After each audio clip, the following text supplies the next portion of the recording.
Congratulations! You've just joined thousands of Americans who've adopted wild horses through BLM's Adopt a Horse program. Hello, I'm Bob Williams for the Bureau of Land Management.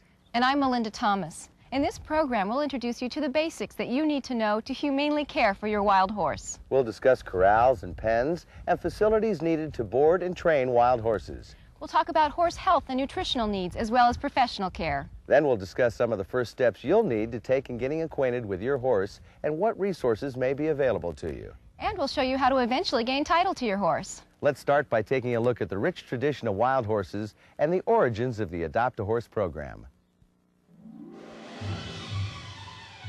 Throughout our history, we have loved and been fascinated by horses. This mystique is especially strong in the West, where herds of wild horses still roam a land of limitless vistas. Living legends, these animals are symbols of the historic and pioneer spirit of the West. Horses were brought to the New World by the Spaniards in the 1500s. Later on, they moved west with settlers, miners, and the cavalry, and radically changed the lives of Native Americans. Over the years, especially during the hard times of the 1920s and 30s, many horses were released by owners to run wild. By the late 1940s, abundant wild horses had attracted Mustangers, who rounded them up, selling them to slaughterhouses. These cruelties and abuses caught the attention of many, including Velma Johnston, who organized a movement to protect these wild creatures. In the late 1950s, Mrs. Johnston, later known as Wild Horse Annie, raised public awareness and organized a letter-writing campaign to Congress. Her efforts resulted in Congress passing 2 laws to protect these hardy, adaptive animals: the Wild Horse Annie Act of 1959 and the Wild Free-Roaming Horse and Burro Act of 1971. Both laws were passed to ensure that wild horses continue to add to the diversity of life forms on the public lands and enrich our lives. Today, wild horses are managed in 10 western states by the Bureau of Land Management, an agency within the Department of the Interior, and by the Forest Service, part of the Department of Agriculture. By closely monitoring public rangeland for available forage, BLM and the Forest Service manage these federal lands for a balance among all the animals that use them: livestock, wildlife, and wild horses. To sustain a thriving, natural, ecological balance and maintain healthy herds, these agencies gather wild horses from the range and give United States residents like yourself the opportunity to adopt a horse. Today's roundups employ the latest techniques in science to gather wild horses. Often, helicopters carefully guide these animals to trap sites. After capture, most older horses are released back to the range. Younger horses are then transported to a BLM preparation center where they are readied for adoption. And since the inception of the Adopt a Horse program in 1973, over 100,000 wild horses have been successfully adopted by Americans by BLM.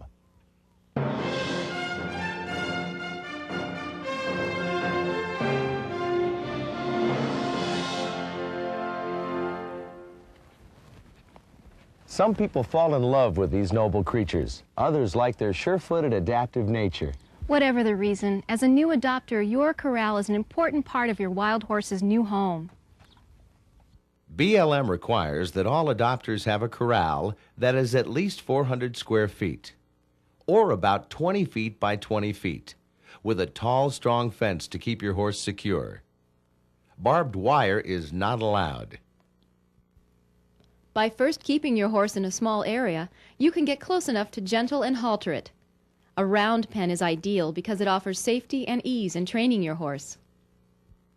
As a rule of thumb, when you can catch and halter your animal, you can turn it out into a larger area. Sheltering your horse from the elements is also important, but the type of shelter needed varies by location. In the Southwest, horses need shade from the sun, whereas in northern states, protection is needed from snow and wind.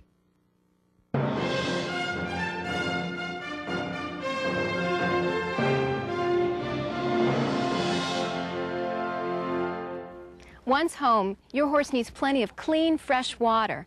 An adult horse can drink 12 or more gallons of water a day, and even more in the summertime or after strenuous exercise. Include in your horse's diet a proper balance of protein, carbohydrates, fats, and vitamins. And make sure your animal has access to a salt block with trace minerals. Most daily requirements can be met with hay. And in many cases, BLM has fed your horse a diet of alfalfa hay after it was gathered. Good quality hay is an important part of any horse's diet. But be aware that good hay can be damaged by rain and snow. Don't feed your horse moldy hay. If you have an active horse or a lactating mare, you may also want to feed corn or oats or other sweet feed. But remember, your horse might not eat that kind of food right away. After all, it didn't eat grains in the wild. Place a small amount of grain on the hay until your horse comes to appreciate the taste. Supplements can also give extra protein, energy, minerals, or vitamins to horses. And supplements may be needed, especially for active or young animals. Most pregnant or lactating mares are also fed supplements, since they need more energy. Remember that once gentled, a horse can be turned out to pasture. But when your horse is on pasture, you still need to ensure that year-round nutritional needs are being met. What you feed your horse is an important part of its health. When you feed and care for your animal properly, you'll see the signs of a healthy horse. A sleek, glossy coat, alert eyes, and a smooth body line with no bony protrusions.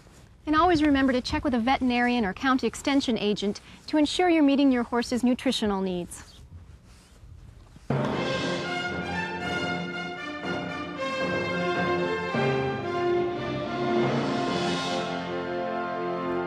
Throughout the adoption process, BLM makes every effort to provide the best care for these horses.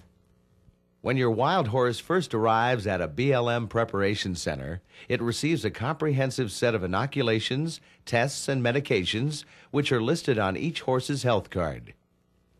Included are inoculations to prevent both eastern and western sleeping sickness, rhinopneumonitis, influenza, tetanus, and strangles, an upper respiratory bacterial infection. The results of the horse's Coggins test also appear on the health card. This test is required for transporting horses across state lines. And when you adopt a horse, you need to continue a regular immunization program. Just like a child, your wild horse's immunizations must be kept current. Don't forget to consult with a veterinarian on future immunization needs. Your horse needs medication for worms and other parasites that can endanger its health. You can buy many of these products at your local feed store and administer them yourself. Also ask your veterinarian about a worming program for your horse. When confined, horses do not wear down their hooves as they do naturally on the range. Every 6 to 8 weeks, your horse's hooves will need to be trimmed by a farrier, a specialist trained in the care of horse feet. And make sure you schedule to have your horse's hooves trimmed on a regular basis. At least once a year, your wild horse may also need dental care. Your veterinarian can provide equine dental care. But remember, your horse must be gentle first before a professional can treat it.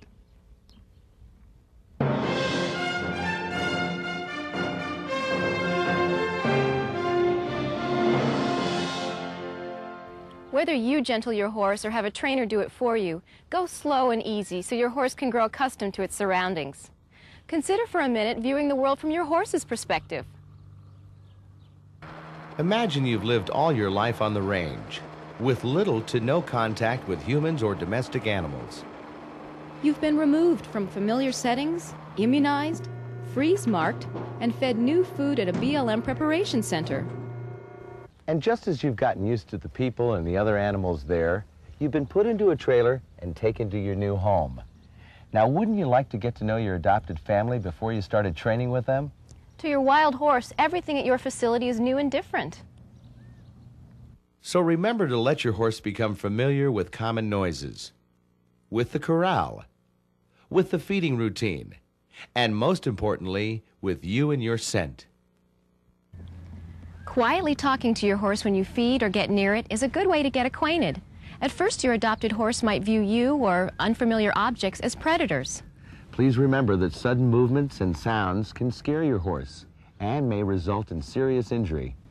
You should learn about your horse. Observe its behavior, preferences, and responses to noises and disturbances.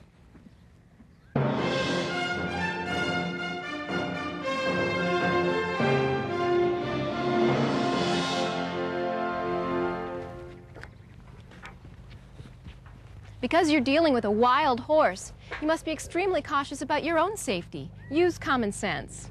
Whenever you're around a wild horse, make sure your body's in a safe position. Face the horse whenever possible and always approach from the front. Do not stare at your horse. Keep a soft focus or look slightly away. Move toward the safe area, the area right next to the horse's shoulder and neck.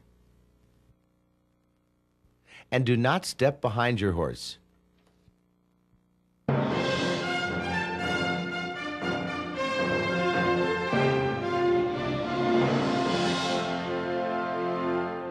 Requiring time and patience, the gentling of your wild horse is extremely important. BLM advocates a confidence-building program for gentling horses. One popular method focuses on the approach-retreat concept.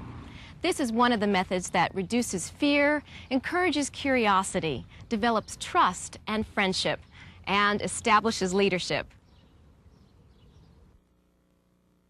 Although many professional trainers can establish this confidence in a matter of hours, you may need days, weeks, or even months. The approach-retreat method builds confidence between the horse and the adopter and develops an adopter's ability to read a horse's behavior by observing its reactions. Learn to read your horse's body language. Watch its eyes, ears, muscle tension, and lips. Remember, a round pen is preferred for working your horse because it encourages the animal to keep moving forward and has no dangerous corners. You should start by slowly trying to approach your horse. Most likely, the animal will withdraw or move away as you do this. Remember to be very patient. When your horse is settled down, try to approach again. It may take 10, 50, or even 100 attempts, but eventually your horse will accept you and let you approach it. After approaching your horse, the next step is to accustom it to being touched by humans. This is done by rubbing your horse, just as mares comfort their young. Start with the neck. If your horse starts to move away as you rub it, interpret this movement as a sign that your horse is under too much pressure. This is your cue to retreat, but try to approach again once your horse is settled. As time passes and you develop confidence between yourself and your horse, progress to rubbing your horse on its shoulders, its back, down its front legs, and finally on its hind quarters. Eventually, you should be able to use this confidence-building method to pick up your animal's feet. Keep in mind that no one has ever handled your horse's feet, and he might consider this action peculiar. Your horse has probably been haltered and has a lead rope dragging on the ground. Being able to hold the lead rope is the basis for starting to lead the horse. For standing tied, a term meaning the horse is comfortable while its lead rope is tied to a hitching post. And eventually for allowing its feet to be handled by others. Wild horses fear the unfamiliar. They have survived by being sure-footed and cautious. Again, remember to avoid sudden movements and behave consistently. Carefully pick up the rope at a safe distance. If the horse runs, do not try to hold it, but follow the animal from the center of the pen. Using the same approach and retreat concept, gradually keep building your horse's confidence. Encourage your horse to stand still in place while you rub it, holding the lead rope. This is a very basic introduction to the gentling process. Remember, your horse may react differently at any time. We encourage you to research the best training technique and find the method that works best for you and your horse. Most adopters will feel comfortable gentling a horse, but you may prefer professional training for saddle and pleasure riding, reining competition, endurance riding, or using your horse as a pack animal. You may also want to purchase books and videotapes on horse training. Many Western and tack shops sell or rent materials that explain how to train horses in these ways.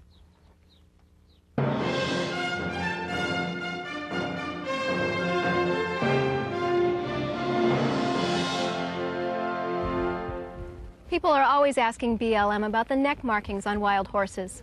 When a horse receives veterinary care, it's given this painless freeze mark. Your horse's freeze mark is a coding system that contains lots of information. That the animal is a wild horse registered to the U.S. government, the estimated year of its birth, the state where your horse was gathered, and the horse's personal identification number. BLM has more information on how to read these markings.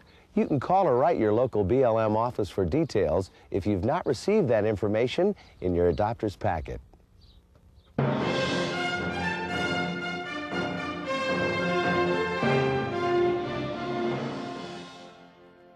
By adopting a wild horse, you have entered into a private maintenance and care agreement with BLM. This agreement enables you to gain title to your horse after a year of proper care. During this first year, a BLM representative may stop by to see how you and your new friend are getting along. Then, around the anniversary of your adoption, BLM will send you a title eligibility letter. Return this letter with a statement from a veterinarian or local humane officer that your horse is healthy and well cared for. Only after BLM approves the certification of proper care and mails the title to you will you legally own your adopted wild horse.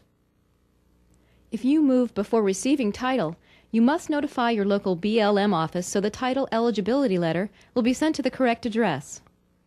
You must also notify BLM if you move your horse to a new permanent location, even if you don't move your residence.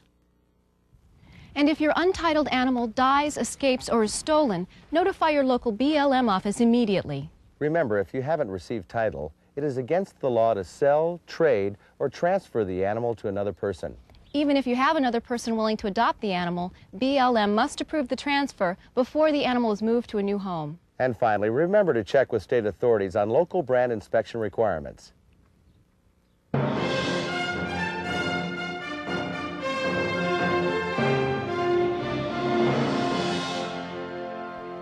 We're pleased you've become one of the thousands of Americans who enjoy and appreciate the unique characteristics of wild horses.